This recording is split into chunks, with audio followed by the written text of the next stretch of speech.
I just wanted to finish by mentioning again this Comet browser. If you search for it, you'll find it. It is on Perplexity AI website. You can download and install it. And this is a really good tool if you get stuck.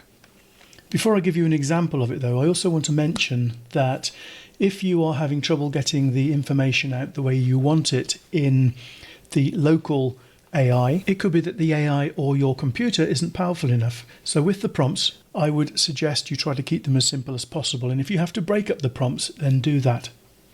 A good example was when we were doing the social media project, and I put all of it into one prompt.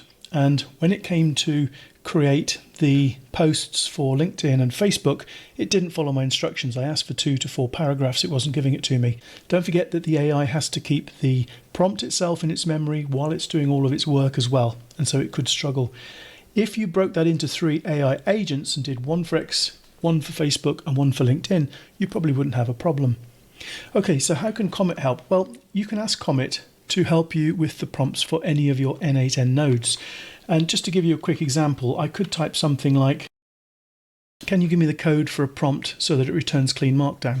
Now we've used this code, or we've used code for this in our automations, but if you wanted to find it or you wanted to get another version of it, you can go over to Comet, ask the question, and here we are, you are a markdown formatter, and it says return clean markdown, and it goes through all of the things that you need to have in that prompt.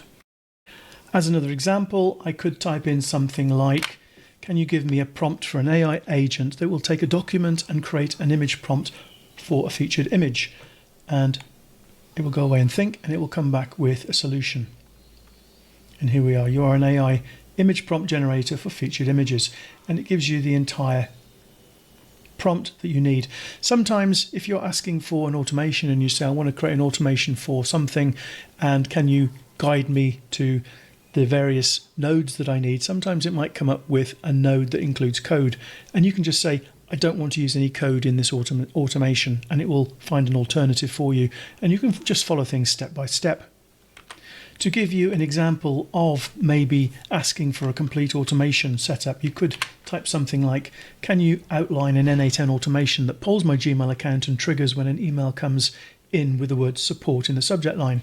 And if you didn't know how to do that, this Comet tool will create an outline for you. And it's usually a great starting point for you to edit and tweak so you can get exactly what you want. Here's a clear outline for an N8N workflow that polls Gmail and returns only when the subject contains support. High level, we have a Gmail trigger, polling for new emails, and then we have an if node, if the subject contains support, and then your action nodes. And then it goes into more detail. So you've got add a Gmail trigger, and then it gives you more and more instructions. So by using Comet, you can help solve some of the problems that you have if you get stuck on something. And if you get an error message, the thing to do there is to paste your error message in here, tell Comet what it is that you were trying to do, and ask, why am I getting the error message? And quite often you'll find solutions to all those problems.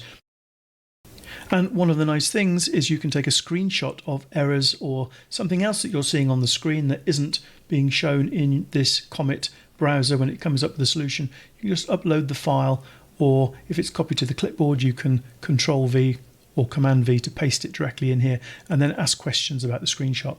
So it's a great tool if you are getting stuck, or you're having problems, or you need assistance with anything to do with the N8N automations that you're creating.